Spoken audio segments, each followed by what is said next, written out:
Nah, hari ini saya akan berkhotbah dengan judul bukan apa tapi siapa. Saudara, tanpa kita sadari seringkali kita ini dipengaruhi oleh apa yang terjadi di sekitar kita. Contoh waktu terjadi COVID, betapa banyaknya orang ketakutan karena COVID.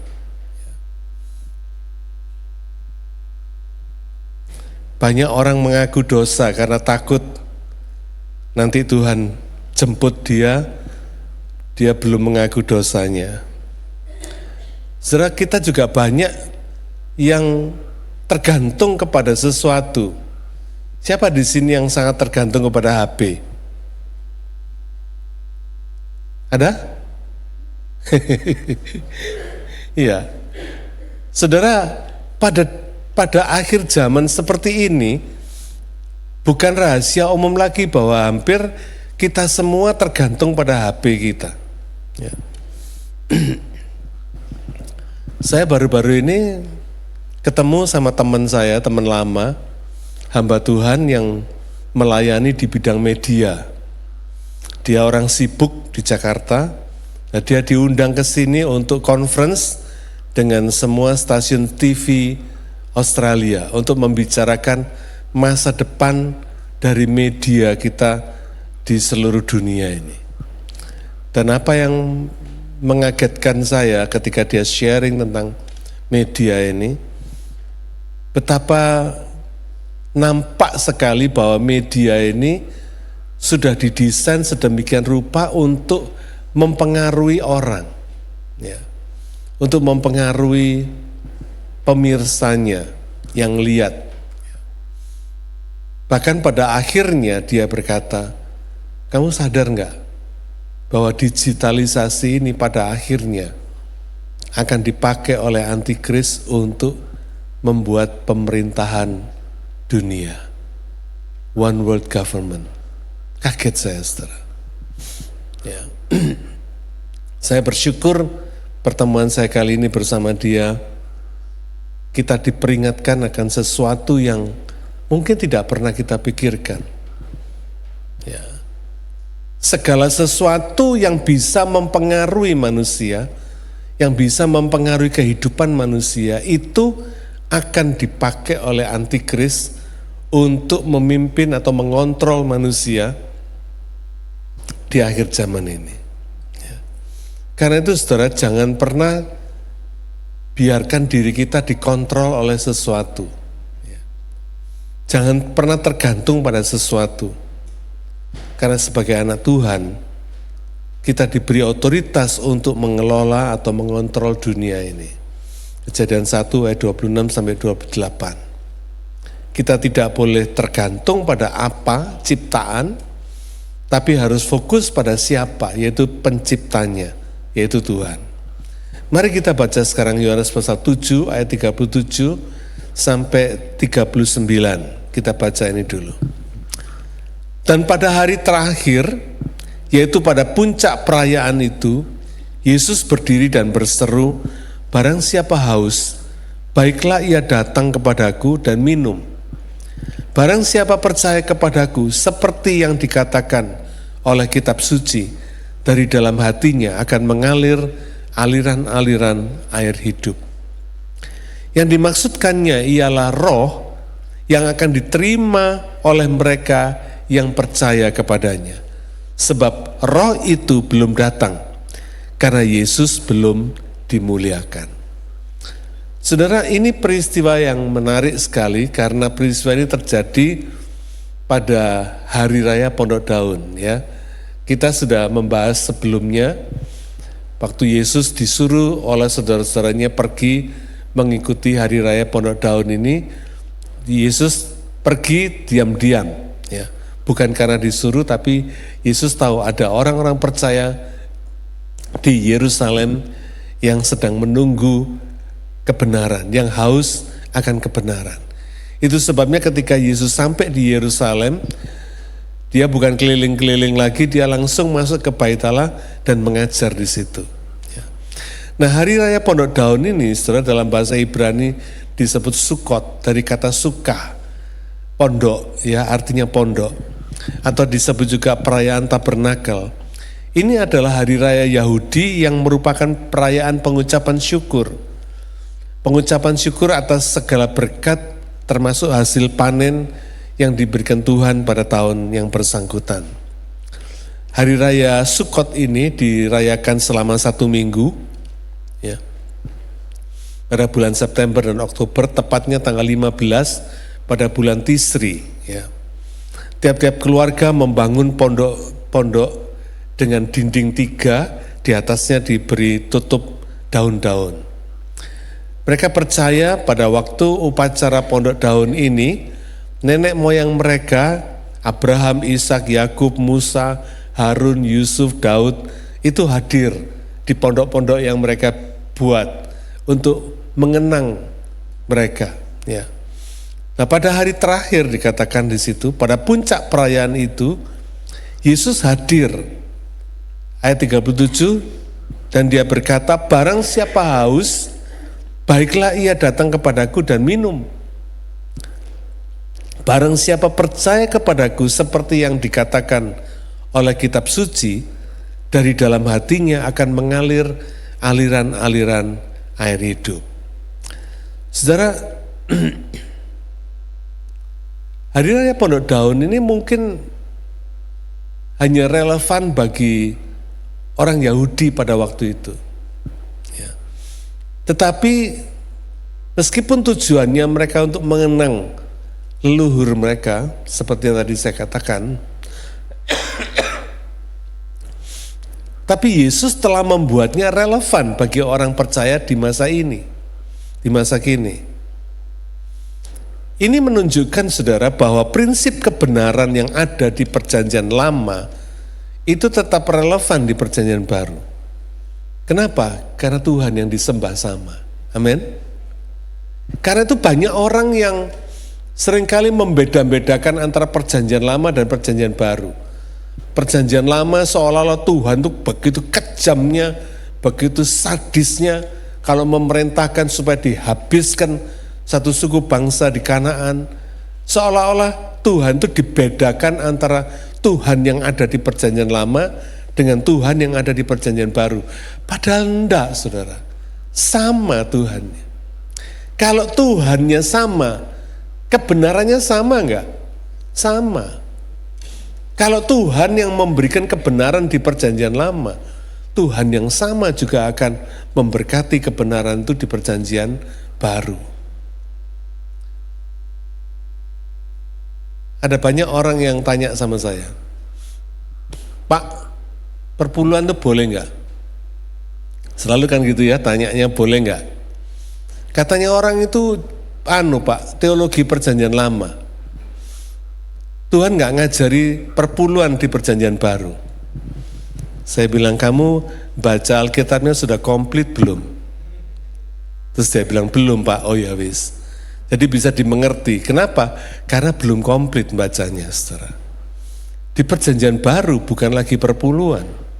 Kita ini di gereja cuma mengenal perpuluhan 10%. Orang Yahudi itu perpuluhannya 50%, saudara. Karena masing-masing 10% ada tujuannya sendiri-sendiri. Di Perjanjian Baru Tuhan Yesus memperbarui. Bukan cuma 10%, bukan cuma 50%, tapi 100%. Apa yang kita punya ini miliknya Tuhan, saudara. Bukan milik kita sendiri. Saudara tahu apa bedanya? Kalau kita anggap 10% itu kita bayar perpuluhan.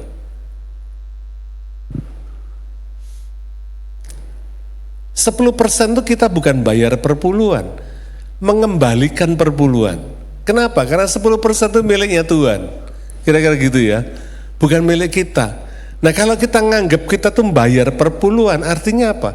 Uang di dalam saku kita, di dalam dompet kita, di dalam bank kita, itu ada di dalam kontrol kita, milik kita. Padahal semuanya itu miliknya Tuhan, saudara.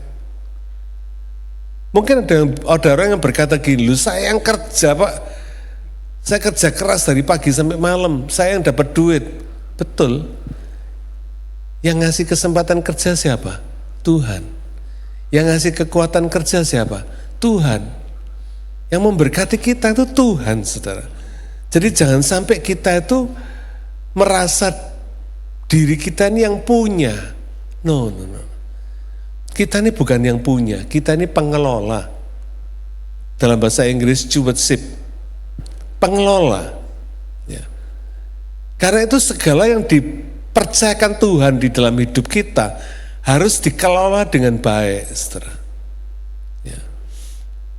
Kita harus punya tanggung jawab terhadap Tuhan, karena kita ini bendaharanya Tuhan. Kita harus bisa mempertanggungjawabkan apa yang Tuhan percayakan kepada kita, apa saja, dalam bentuk apa saja di hadapan Tuhan. Ya.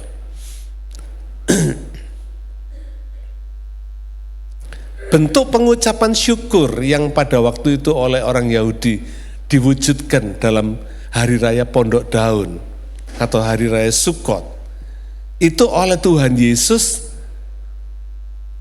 dibuat relevan pada hari ini dengan hari raya syukur, dengan rasa syukur, dengan pengucapan syukur, dengan apa? Dengan membangun mezbah syukur, di mana kita mengucap syukur, kita datang kepada Yesus dan mengucap syukur, percaya kepadanya seperti yang dikatakan kitab suci. Saudara pernah nggak bayangkan kalau orang-orang beragama di dunia ini punya Tuhan seperti Yesus? Kira-kira mereka akan mengabarkan berita kebenaran ini enggak? Orang Kristen yang punya Tuhan, mati dan hidup, bangkit kembali, naik ke sorga, tidak berani untuk berkobar-kobar mengabarkan berita Injil. Coba bayangkan kalau orang yang beragama di luar sana punya Tuhan atau punya Nabi yang mati dan bangkit seperti Yesus. Wah, saya nggak bisa bayangin, saudara. Mereka akan dari mulut ke mulut, mereka akan bergembira ria. Mereka akan mengabarkan tentang fakta sejarah ini. Saudara, Yesus itu fakta sejarah. Setiap minggu kita di sini mendeklarasikan pengakuan iman. Dikandung oleh Maria, jelas mamanya Maria, papanya Yusuf, disalib dalam zaman Pontius Pilatus, jelas semua, tertulis di fakta sejarah semua. Tapi kenapa kita ini masih kurang berani memberitakan Injil kepada orang lain? Saya bersyukur sejak saya bertobat, sejak saya mengerti kebenaran, hati saya selalu berkobar-kobar kalau memberitakan Injil. Kenapa? Karena saya tahu yang saya beritakan Tuhan yang hidup, bukan Tuhan yang mati.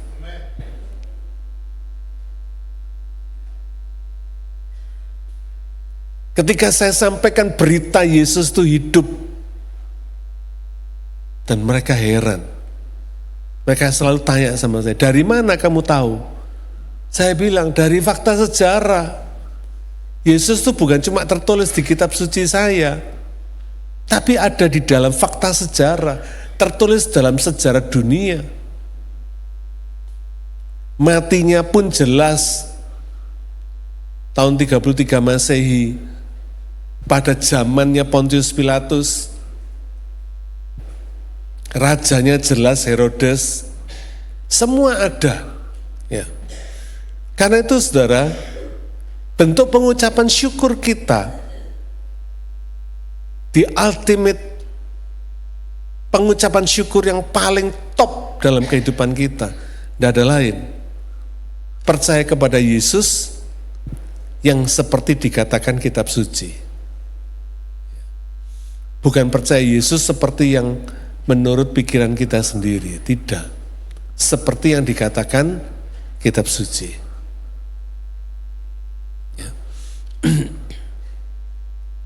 Saudara, kadang kita ini orang-orang yang kurang berterima kasih sama Tuhan. Kita ini diizinkan hidup aja, sudah bersyukur, saudara. Tapi kadang-kadang kita tidak sadar bahwa kesempatan hidup ini itu bukan taking for granted. Tapi betul-betul Tuhan punya rencana, punya maksud, ada purpose-nya. Saudara dan saya diizinkan hidup hari ini. Sementara yang lain tidak.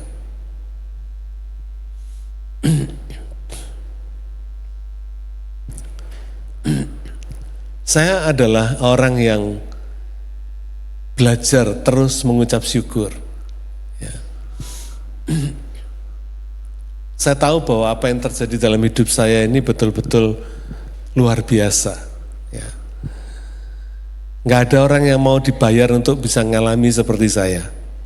Ya, nggak ada. Tapi ketika saya mengalami semuanya, saya belajar apa? Mengucap syukur, saudara.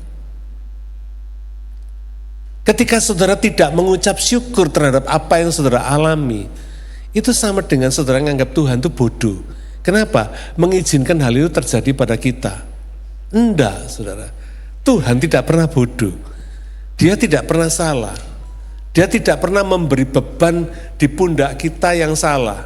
Mestinya beban ini miliknya si A. Keliru dikasih si B. Enggak, saudara. Enggak pernah.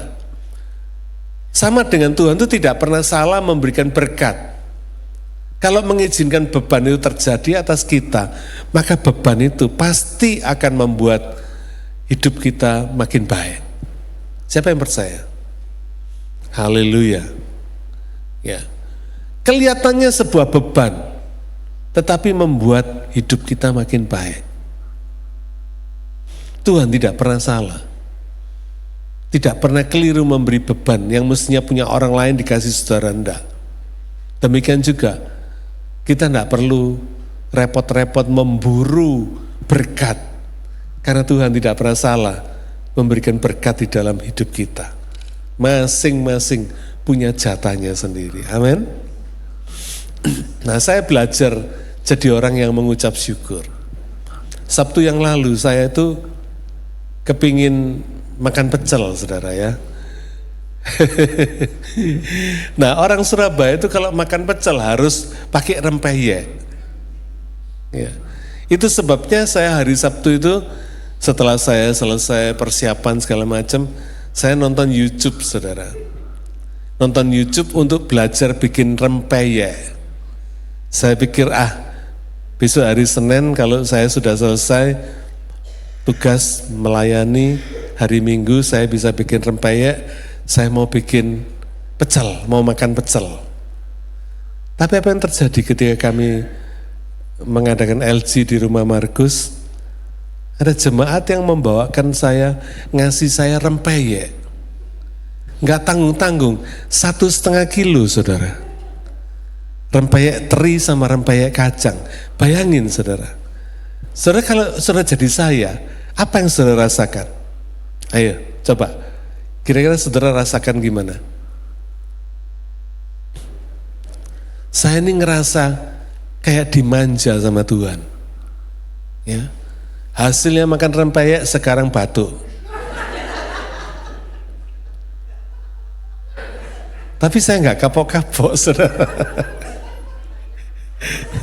Karena memang rempeyek itu kesukaan saya.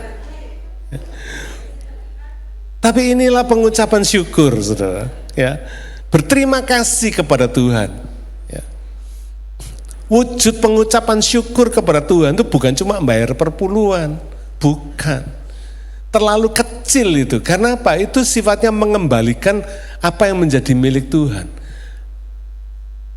Mengucap syukur yang terbesar itu hati yang dibawa kepada Tuhan. Hati yang terus percaya, hati yang diserahkan kepada Tuhan.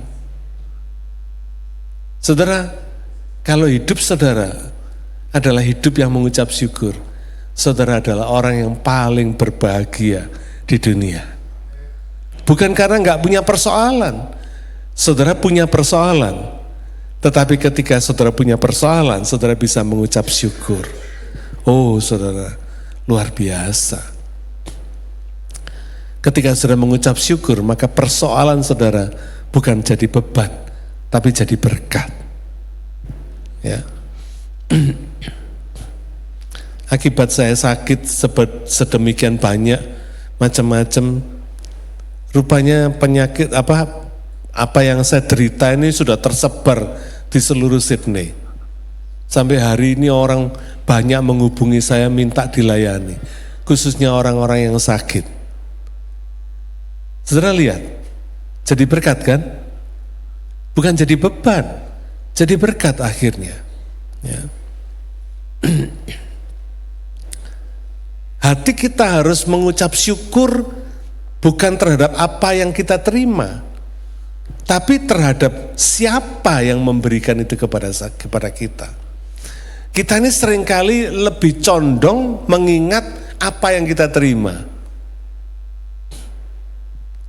Lupa kita bahwa di setiap apa yang kita terima ada pemberinya. Nah, pemberinya ini yang kita sering lupakan. Kita ingat apanya saja yang kita terima, lupa siapa pemberinya. Nah, kalau saudara bisa mengucap syukur, saudara akan mengucap syukur kepada siapa yang memberikan dalam hidup saudara. Persoalan saudara mengucap syukur. Kenapa? Ada yang mengizinkan persoalan itu terjadi. Siapa? Tuhan. Saudara, jadi hati kita itu penuh dengan satu sukacita, ya. Bukan satu beban, tapi satu sukacita yang membuat kita ini tidak lagi merasakan kesusahan kita. Persoalan ada, bukan tidak ada, tapi dalam memandang persoalan itu kita berbeda. Kalau orang nggak percaya merasa persoalan itu menjadi adalah kutuk dalam hidupnya, menjadi persoalan, menjadi beban berat dalam hidupnya. Tapi kita bagi orang percaya, persoalan itu adalah kesempatan melihat tangan Tuhan bekerja. Persoalan itu sesuatu yang justru dimaksudkan Tuhan supaya kita ini makin dekat kepada Tuhan dan makin melihat campur tangan Tuhan di dalam hidup kita. Allah turut bekerja dalam segala sesuatu, termasuk dalam persoalan, untuk mendatangkan kebaikan bagi kita yang mengasihi Dia. Jadi tugas kita itu menjaga hati untuk tetap mengasihi Dia. Tidak peduli apapun bentuk persoalannya, percayalah bahwa persoalan-persoalan itu adalah cara Tuhan untuk membuat kita makin dekat kepadanya dan makin melihat campur tangan Tuhan, keajaiban Tuhan dalam hidup kita.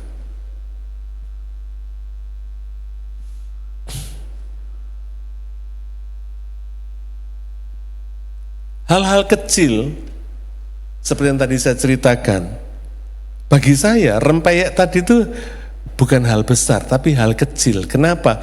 Ya setiap hari saya makan. Tapi bagi saya peristiwa rempeyek tadi itu adalah sebuah tanda.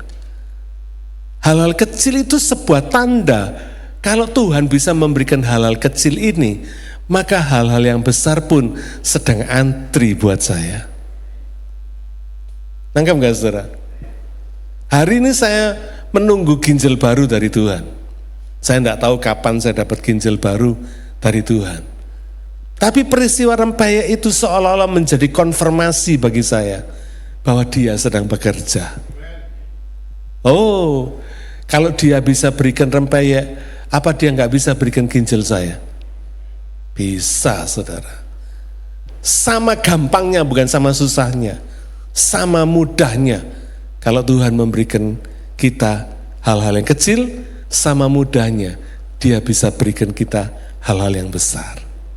Yang penting apa? Hati kita mengucap syukur. Terima kasih dulu. Makanya Tuhan bilang apa? Bersukacitalah. Karena kamu sudah menerimanya. Tuhan suruh kita bersukacita, mengucap syukur. Karena apa? Karena kita sudah menerimanya. Memang tidak gampang saudara ya, bayangin kita sudah menerima tapi belum.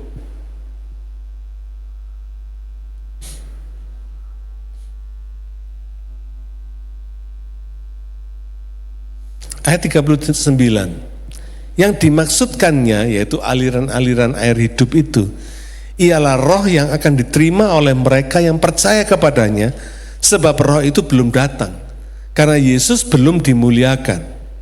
Ini yang dimaksud adalah Roh Kudus. Karena Roh Kudus waktu itu belum turun, karena Yesus belum naik ke surga. Bentuk pengucapan syukur terbesar dalam hidup orang percaya itu bukan dapat duit jutaan dolar, bukan. Tapi karena punya Roh Kudus. Siapa yang percaya? Wow, saudara punya Roh Kudus itu dahsyat. Sungguhan saudara. Hidup ini seperti tidak nempel di bumi. Percaya enggak saudara? Karena apa yang mustahil itu bisa terjadi. Apa yang enggak bisa jadi bisa. Apa yang enggak mungkin jadi mungkin. Kenapa? Karena Tuhan hidup di dalam kehidupan saudara. Tuhan hadir di dalam hidup saudara. Nah kita ini seringkali, kenapa saudara? Kita ini mudah terganggu, tadi itu ya, dengan persoalan-persoalan yang datang dalam kehidupan kita. Untuk apa? Untuk membuat kita ini ragu akan kehadiran Tuhan.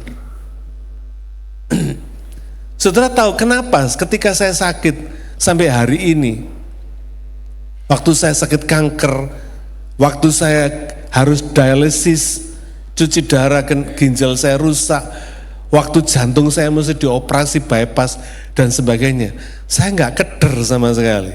Kenapa? Karena saya tahu Tuhan hadir dalam kehidupan saya.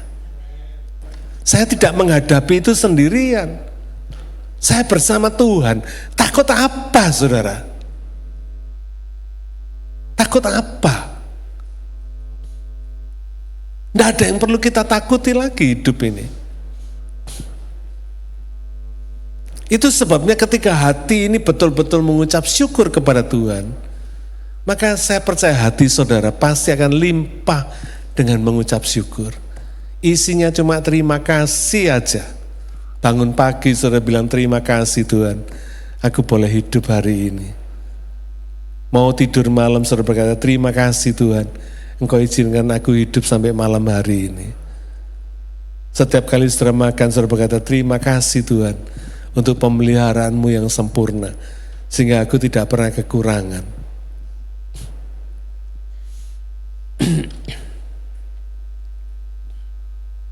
Kita punya Roh Kudus, saudara. Roh Kudus ini pribadi yang saudara mesti ajak ngomong. Karena Roh Kudus itu bicara. Ya. Nah, berita tentang Roh Kudus ini disampaikan Yesus pada hari terakhir, pada puncak perayaan Pondok Daun pada waktu itu. Ia mengingatkan kita bahwa hidup orang percaya itu ada Roh Kudus yang selalu siap sedia mendampingi kehidupan kita, menjadi penghibur di kala kita susah, menjadi penolong ketika kita tidak berdaya, menjadi pembuka jalan ketika kita tidak melihat jalan. Orang yang punya Roh Kudus selalu mengucap syukur dalam persoalannya. Ketika sakit dia mengucap syukur, karena apa? Masih hidup. Untung masih hidup kan gitu ya. Orang Indonesia selalu untung kan. Untung masih hidup. Sakit enggak apa-apa. Ada Tuhan. Kalau memang sakit itu dipakai Tuhan untuk cara Tuhan panggil kita pulang ke surga, ya berangkat. Enggak ada yang bisa cancel, enggak ada yang bisa menolak. Tapi saya percaya kalau penyakit itu belum dipakai Tuhan untuk panggil kita pulang ke surga, orang percaya pasti sembuh. Pasti sembuh. Mau sakit apa, enggak usah dibedakan. Karena bagi Tuhan sama gampangnya menyembuhkan penyakit. So easy. Seperti yang saya sudah saksikan ya. Dada saya dibuka 7 jam. Bagaimana selama 7 jam dada dibuka, tidak ada satu bakteri pun yang masuk dalam tubuh saya. Siapa yang ngontrol? Dokternya ngaku nggak bisa ngontrol. Dokter saya berkata, kami nggak berharap kamu bisa hidup. Karena apa? Ya itu tadi. Kalau bakteri masuk, terjadi komplikasi, udah saudara.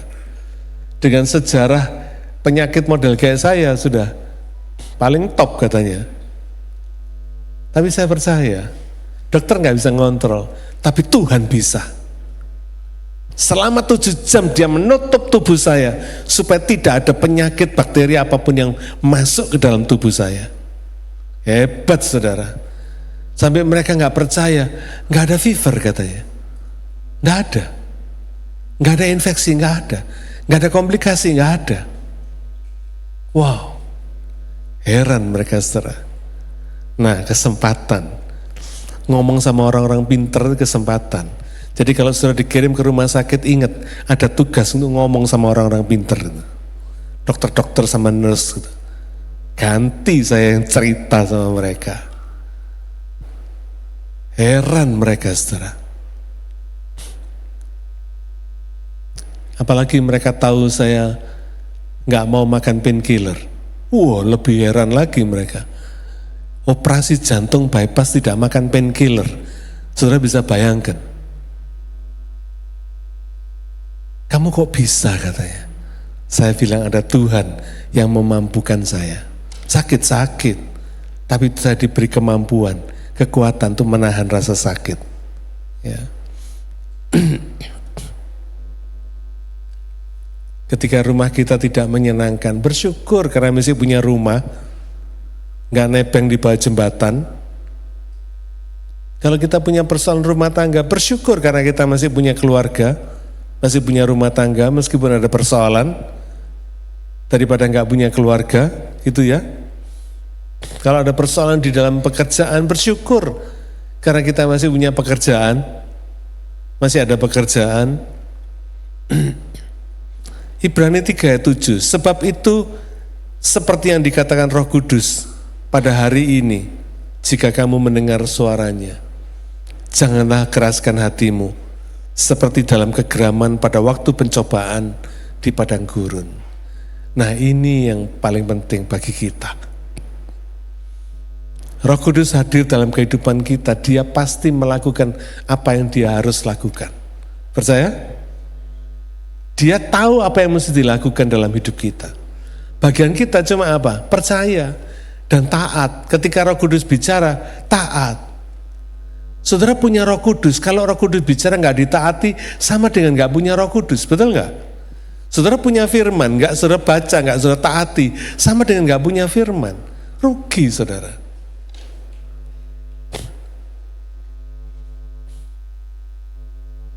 Roh Kudus itu hidup loh saudara.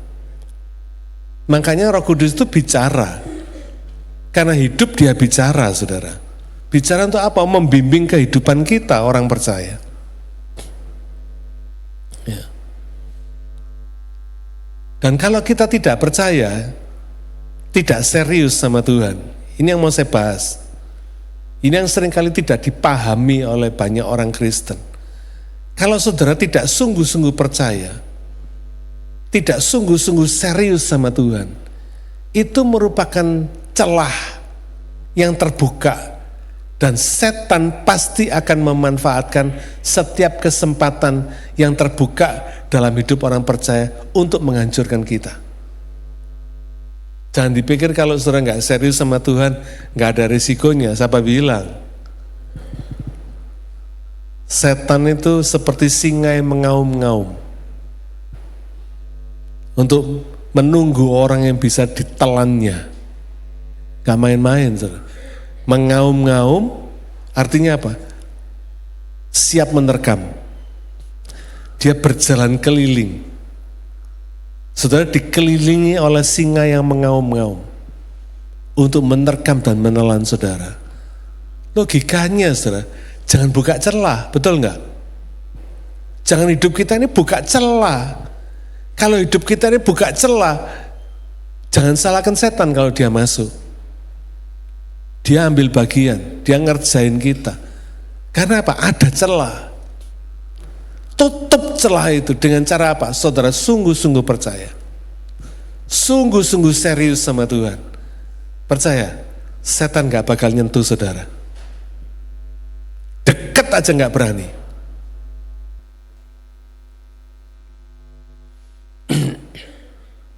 Jangan pernah remehkan segala sikap dan attitude kita yang tidak berkenan di hadapan Tuhan. Karena itu adalah kesempatan bagi setan. Ya.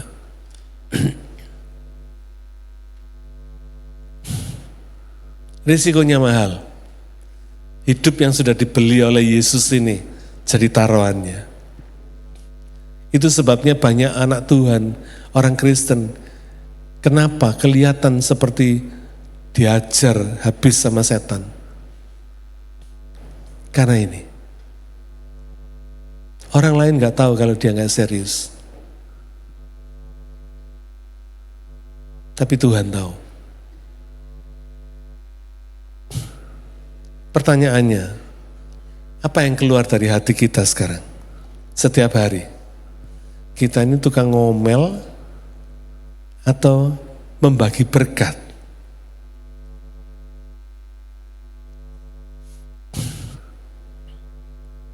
Aliran-aliran air hidup atau aliran-aliran air apa? Air kematian, bukan air hidup. Saudara, biar apa yang keluar dari dalam hati kita, itu adalah semua berkat dari Roh Kudus. Apa yang Roh Kudus katakan, sharingkan sama orang lain. Saya percaya, sharing yang berasal dari Roh Kudus pasti menghidupkan orang lain. Kita lanjutkan, Yohanes 7 ayat 40. Kita baca sampai ayat yang ke-46, lalu dilanjutkan ayat 50 sampai 52. Beberapa orang di antara orang banyak yang mendengarkan perkataan-perkataan itu berkata, dia ini benar-benar nabi yang akan datang. Yang lain berkata, iya ini Mesias. Tetapi yang lain lagi berkata, bukan Mesias. Bukan, Mesias tidak datang dari Galilea. Karena kitab suci mengatakan bahwa Mesias berasal dari keturunan Daud dan dari kampung Bethlehem, tempat Daud dahulu tinggal. Maka timbullah pertentangan di antara orang banyak karena dia. Beberapa orang di antara mereka mau menangkap dia, tetapi tidak ada seorang pun yang berani menyentuhnya. Maka penjaga-penjaga itu pergi kepada imam-imam kepala dan orang-orang Farisi yang berkata kepada mereka, mengapa kamu tidak membawanya?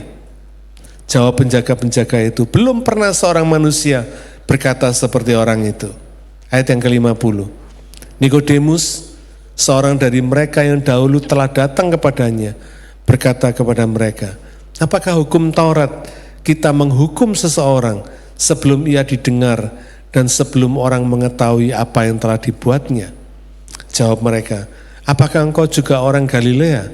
Selidikilah kitab suci dan engkau akan tahu bahwa tidak ada nabi yang datang dari Galilea. Saudara lihat ya, untuk menunjukkan sesuatu yang bengkok, saudara nggak perlu ngomong, oh ini bengkok. Saudara bawa aja yang lurus, nanti yang bengkok semua kelihatan, betul nggak? Ya, demikian juga kebenaran Tuhan. Kita seringkali berdebat tentang kebenaran Tuhan. Padahal sama-sama nggak ngertinya, kira-kira gitu ya. Sama-sama belum mengerti sepenuhnya. Kita nggak perlu berdebat, saudara. Ya. Karena kebenaran yang Tuhan sampaikan aja jadi pertentangan di antara orang banyak ini. Ada yang mengatakan dia ini benar-benar nabi yang akan datang. Ayat 40. Ada yang berkata, iya ini Mesias, ayat 41. Yang lain berkata, bukan, Mesias tidak datang dari Galilea.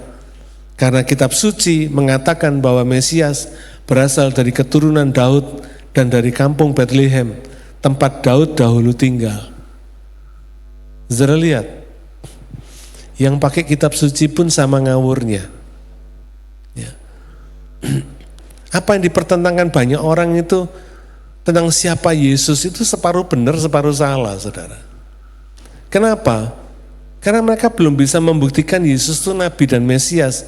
Karena apa? Belum mati dan belum bangkit. Mau debat sampai pagi pun juga nggak bakal selesai. Karena sifatnya subjektif. Ya. Tapi meskipun subjektif, sebetulnya mereka tidak salah. Meskipun belum bisa membuktikan kebenarannya. Yang lain mempertentangkan siapa Yesus berdasarkan apa yang mereka ketahui tentang kitab suci. Padahal apa yang mereka tahu tentang kitab suci juga belum sempurna. Yesus itu lahir di Bethlehem, besarnya di Nazaret.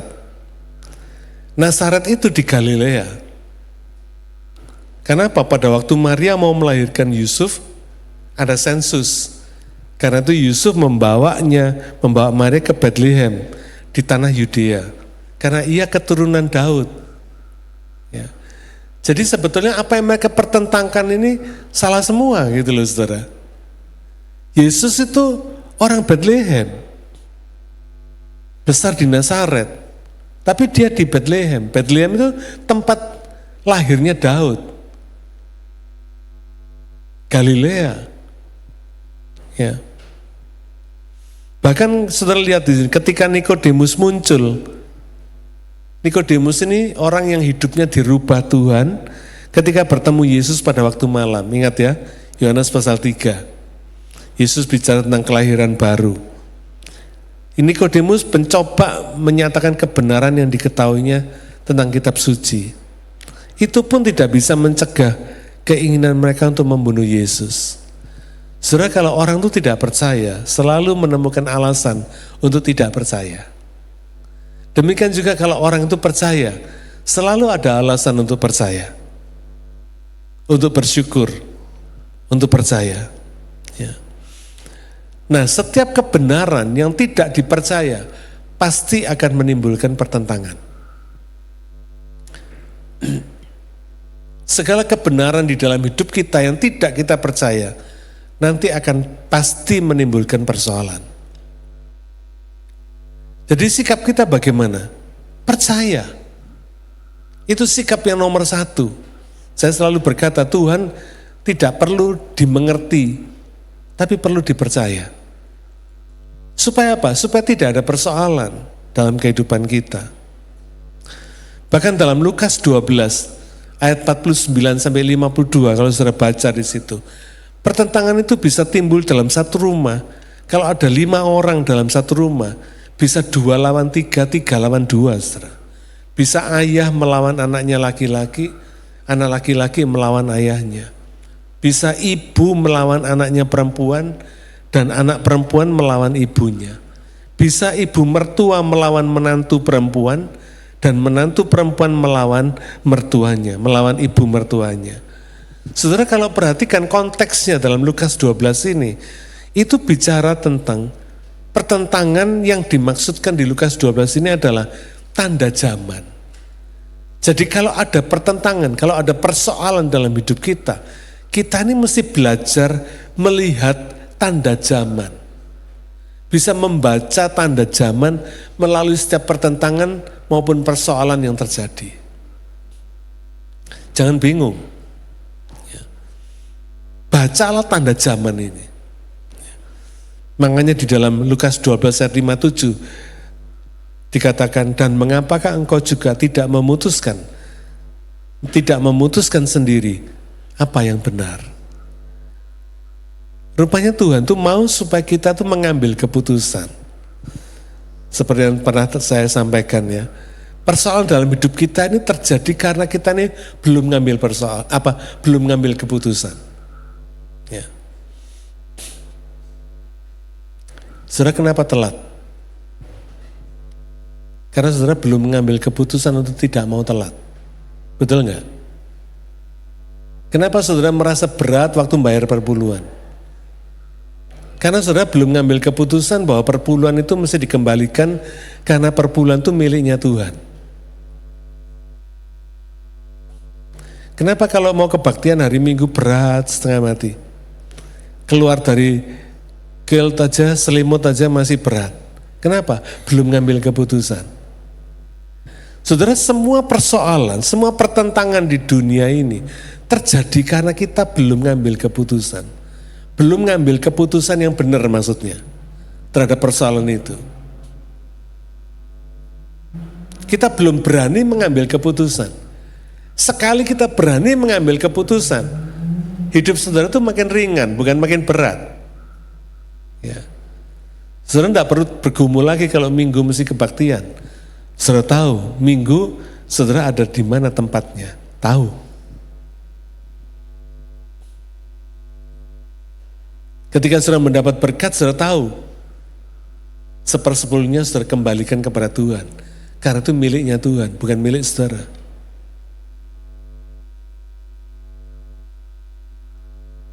Keputusan ini penting, saudara.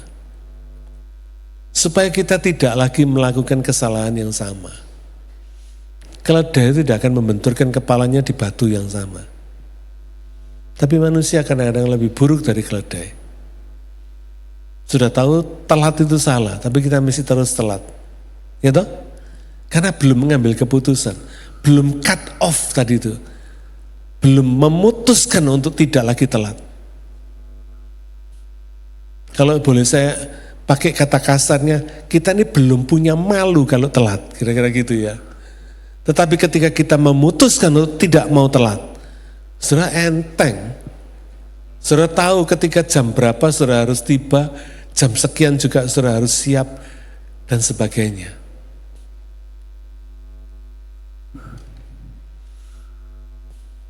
Jadi fokus kita bukan pada pertentangannya, bukan pada persoalannya, bukan apa persoalannya, bukan besar kecilnya, tapi fokus kita adalah pada siapa yang memberikan kita hidup ini.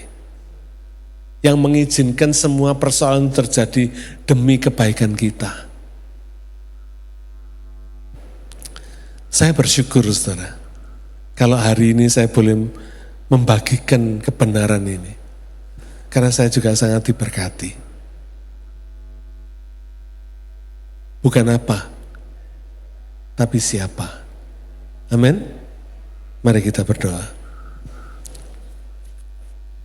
Bapa, terima kasih. Engkau sudah memperingatkan kami bahwa hidup ini luar biasa. Engkau Tuhan yang sudah menyediakan segala yang kami perlu. Termasuk persoalan-persoalan yang Tuhan izinkan terjadi. Kami mau bersyukur atas semua persoalan yang ada. Bapa, ubahlah penglihatan kami, supaya kami melihat persoalan-persoalan itu dalam angle yang berbeda. Kami tidak lagi melihat persoalan itu sebagai beban, tapi berkat bagi kami, untuk kami melihat campur tangan-Mu dinyatakan. Karena Engkau sungguh ajaib, Engkau hidup dalam kehidupan kami. Engkau Tuhan yang tahu apa yang mesti Kau kerjakan. Tidak perlu diprotes, Engkau sudah melakukan apa yang memang seharusnya Engkau kerjakan. Karena itu kami boleh percaya kepadamu Tuhan. Boleh mempercayakan diri kepadamu. Karena Engkau Tuhan tidak pernah salah. Terima kasih ya Bapa. Kami sungguh bersyukur atas firman-Mu yang sudah Kau sampaikan kepada kami. Melalui Yesus yang membuat relevan pengucapan syukur di hari Pondok Daud dibuatnya seperti pada hari ini. Mezbah syukur dalam hidup kami semua. Bapa, terima kasih. Meteraikan firman-Mu dalam hati pikiran kami, supaya kami bisa lakukan dalam hidup kami sehari-hari. Terima kasih Bapa. Dalam nama Tuhan Yesus kami berdoa. Amin.